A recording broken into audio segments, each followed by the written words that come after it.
sudah tidak diragukan lagi peran Alex Pastoor di timnas Indonesia. Bahkan ia diakui sebagai profesor di Belanda. Lalu kenapa PSSI tidak menunjuk Alex Pastoor sebagai pelatih kepala timnas Indonesia? Apa alasan dibalik penunjukan Patrick Kluivert sebagai pelatih utama timnas?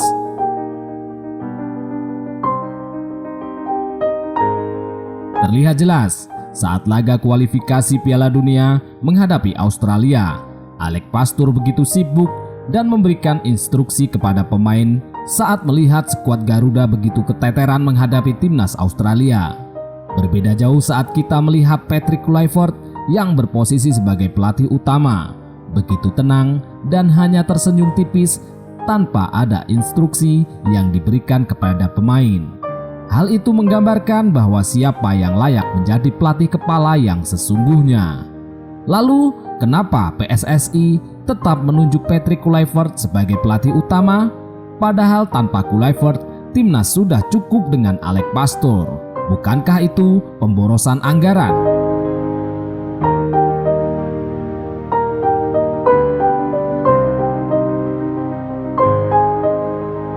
Apalagi track record yang kurang memuaskan saat Kluivert menjadi pelatih.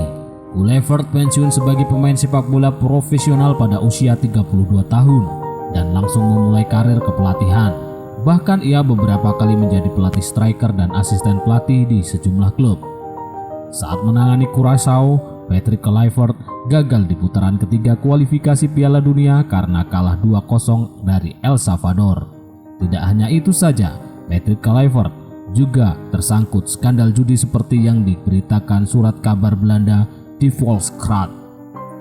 Kluivert diduga berhutang judi sebanyak 1 juta euro atau 16,7 miliar rupiah kepada geng kriminal terkait pengaturan skor. Namun hal itu dibantah Kluivert meskipun ia sempat dipanggil sebagai saksi oleh pihak berwenang.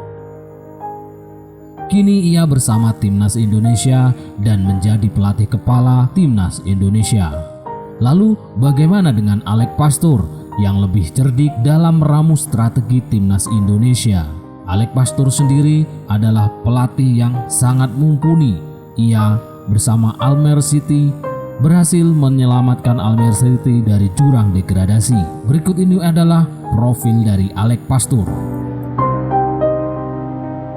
Alex Pastoor dulunya adalah seorang pesepak bola profesional, namun karir sepak bolanya tidak semengkilap Patrick Kluivert. Ia berposisi sebagai gelandang. Ia pernah bermain di beberapa klub di Belanda dan negara Skandinavia lainnya.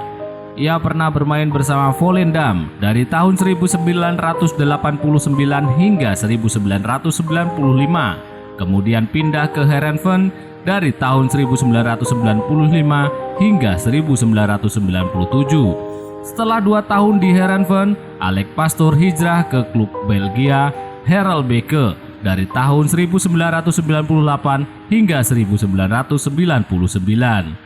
Klub selanjutnya yang ia bela adalah Austria Lustenau dari tahun 1999 hingga 2001. Ia hanya bertahan 2 tahun di klub tersebut dan memutuskan untuk pensiun dan mulai berkarir baru sebagai pelatih. Ia mengawali karirnya sebagai pelatih muda AZ Alkmaar, meskipun dalam karir sepak bolanya kurang mengkilap. Namun, pada saat menjadi pelatih, ia menjadi pelatih yang jenius. Ia mampu membawa klub kecil asal Rotterdam, Excelsior, yang bermain di divisi 2 Liga Belanda, promosi ke divisi utama Eredivisie. NEC Nijmegen, Slavia Prague, Sparta Rotterdam, SCR Altas pernah dilatihnya. Karena kepiawaiannya dalam meracik strategi, publik Belanda menjulukinya sebagai profesor. Lalu kenapa ia tidak ditunjuk PSSI sebagai pelatih kepala? Indonesia merupakan negara dengan penggemar sepak bola yang sangat luar biasa. Para pendukung timnas sangat menginginkan timnas Indonesia lolos ke Piala Dunia. Dengan atmosfer sepak bola yang sangat luar biasa ini, sangat jelas bahwa di sini PSSI sangat ingin mewujudkan impian seluruh pencinta sepak bola tanah air agar timnas Indonesia lolos ke Piala Dunia. Dari merekrut pelatih yang berkualitas hingga menaturalisasi pemain-pemain di Eropa, khususnya Belanda yang mempunyai garis keturunan Indonesia.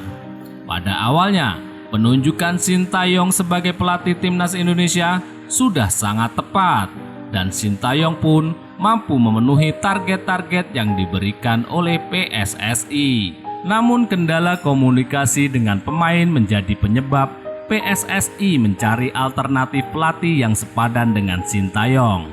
Penunjukan pelatih asal Belanda bukan tanpa alasan.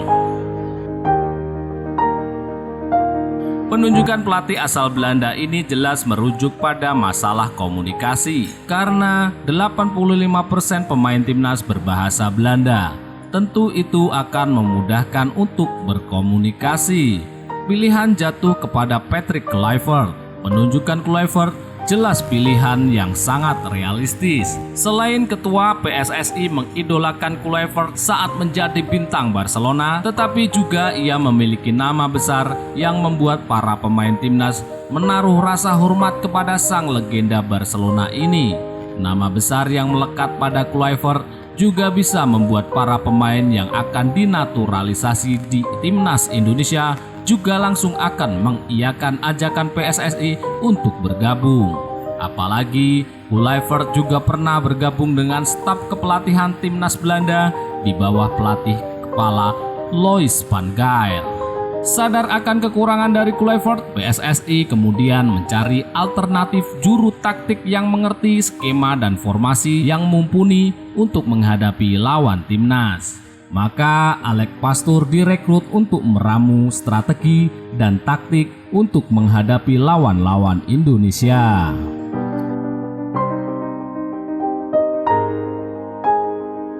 Saat ini timnas Indonesia berada di peringkat keempat dengan 9 poin. Masih ada 2 pertandingan sisa yang akan menentukan nasib Indonesia ke kancah dunia. Jika Indonesia bisa menang di 2 laga sisa, bukan tidak mungkin Indonesia bisa lolos otomatis ke Piala Dunia. Namun, kalau hal itu tidak bisa, maka jaga posisi Indonesia di peringkat keempat agar bisa ikut kualifikasi Piala Dunia putaran keempat. Semoga saja timnas Indonesia mampu mengepakkan sayapnya di kancah dunia agar bertemu saudara tuanya Belanda di Piala Dunia 2026.